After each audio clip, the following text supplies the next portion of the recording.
Para este video voy a estar hablando sobre un método que usa K-means para compresión de imágenes. Primero repasemos cómo se representan las imágenes en la computadora. La codificación más sencilla y más directa, sin ningún tipo de compresión, es lo que se conoce como mapa de bits, que de hecho es el que usan las imágenes que terminan en la extensión .bmp. Eso es simplemente una matriz de píxeles, donde cada píxel codifica tres canales de color, el rojo, el verde y el azul, donde se codifica un número que va del 0 a 255 que representa la intensidad de cada canal. Si hacemos la cuenta, eso significa que cada píxel puede ser uno de 10 a la 17 colores distintos. Y eso en general es muchísimo más de lo que necesita una imagen promedio, ¿no? Por ejemplo, esta imagen que tenemos acá tiene 500.000 píxeles, que si bien es un montón, es un número muchísimo menor que 10 a la 17. Eso significa que a lo sumo necesita 500.000 colores para representar la imagen, porque solo tiene 500.000 píxeles.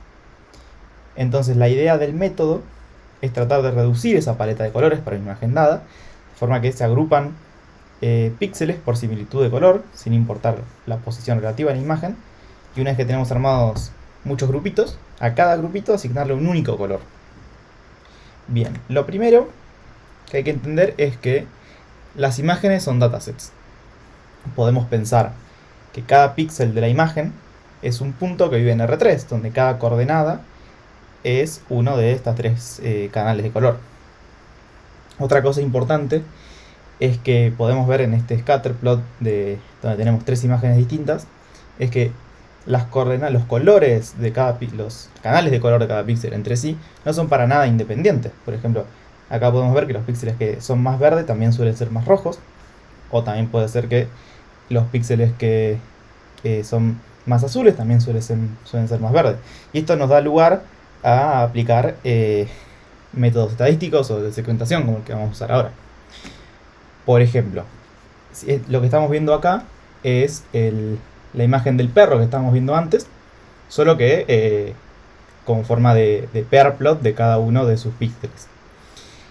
Teniendo estos datos, lo que podemos hacer es aplicar un método de segmentación, como es K-means, de forma de intentar agrupar a los píxeles por similitud de color. Por ejemplo, si aplicamos K-means con un K igual a 5, lo que conseguimos es que a cada uno de los píxeles se le asigna una clase de 5 posibles. Y eso se ve de una forma así, ¿no? Por ejemplo, acá tenemos cada uno de los grupos posibles. Ahora, una vez que hacemos esto, la idea es volver a construir la imagen, pero para eso tenemos que asignarle un único color a cada una de estas clases.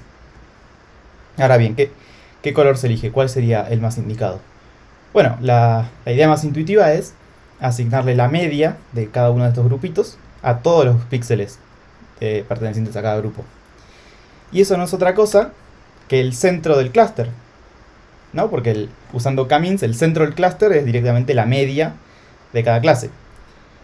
Que, bueno, depende de la librería que se use para aplicar K-means, es directamente un subproducto de aplicar el método. Por ejemplo, acá vemos que después de aplicar K-means, llamando al método, al atributo cluster_centers, se nos devuelve por cada una de las 5 clases un píxel promedio, ¿no? Estos son los tres canales de color de un píxel, rojo, verde y azul.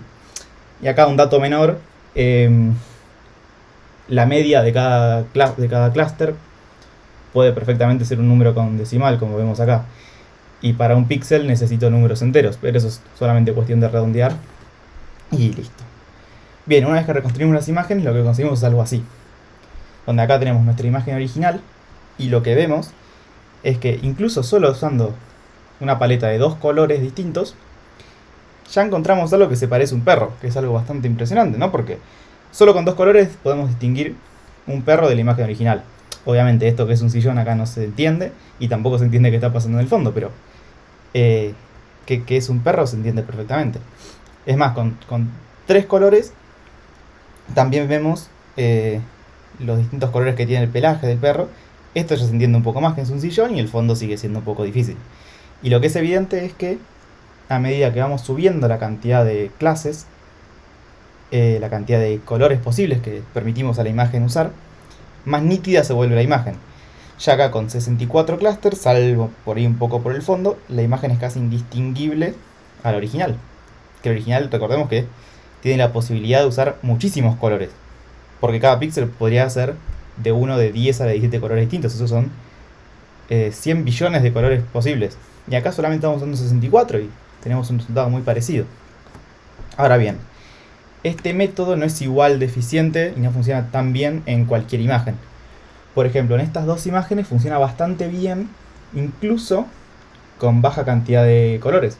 Esta imagen, que ya de por sí, la original, usa pocos colores, incluso usando solamente 10 clusters, ya conseguimos algo que es bastante similar a la original. O por ejemplo esta, solo usando 32 colores distintos, llegamos a algo que es casi idéntico al original. Se nota un poco acá tal vez en las nubes, pero el resultado es bastante parecido.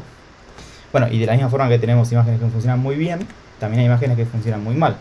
Por ejemplo esta, que ya de por sí la original usa una gran cantidad, una gran paleta de colores, se le hace muy complicado al método lograr armar estos grupitos, porque incluso teniendo muchos grupitos, como acá 128,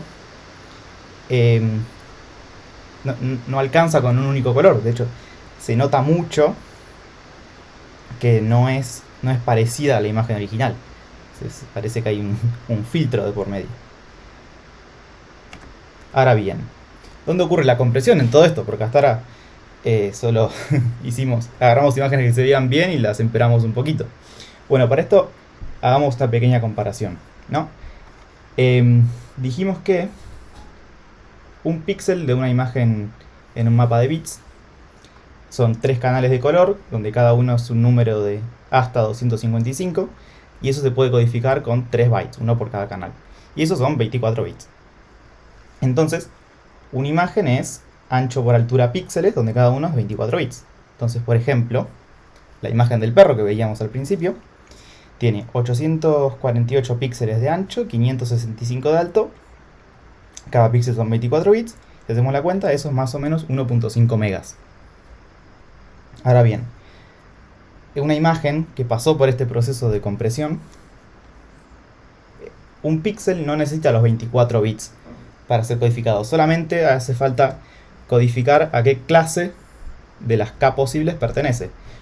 Bueno, y para eso alcanza con log K bits, ¿no? Porque imaginemos, si tengamos 16 clases posibles, con 4 bits alcanza.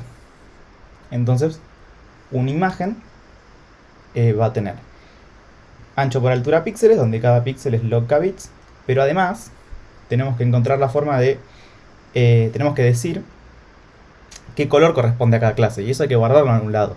Y por eso no nos libramos de tener al menos K píxeles tradicionales, que ocupan 24 bits. Si tomamos la imagen del perro y aplicamos el método con K igual 64, que es la que teníamos antes,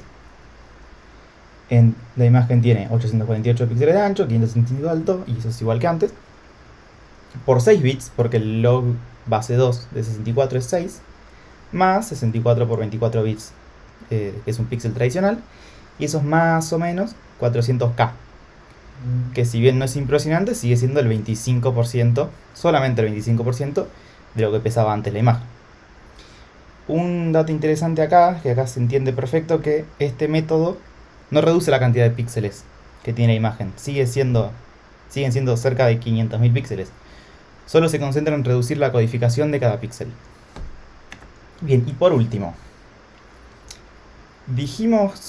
hablamos mucho de segmentación y clustering en este método, pero ¿por qué se usa K-means en particular? Bueno, en primer lugar es porque es muy eficiente con gran cantidad de datos. Si intentáramos aplicar algo como clustering jerárquico para esto, recordemos que una imagen incluso pequeña como la del perro tiene 500.000 píxeles. Aplicar clustering jerárquico con 500.000 datos tardaría mucho tiempo. Este método no es solo eficiente de por sí, sino que existen versiones por lotes, batch o min batch, que andan muy eficiente con gran cantidad de datos. Otro aspecto deseable del algoritmo es que se puede elegir el K de antemano. Y a ojo, podemos probar con muchos K distintos y quedarnos con el que más nos guste. No como otros algoritmos de clustering que no se puede elegir cuántos clusters va a escupir el algoritmo. Bueno, y por último, como vimos, funciona bastante bien. Acá tenemos la imagen del perro con 64 colores y es bastante parecida a lo que teníamos al principio.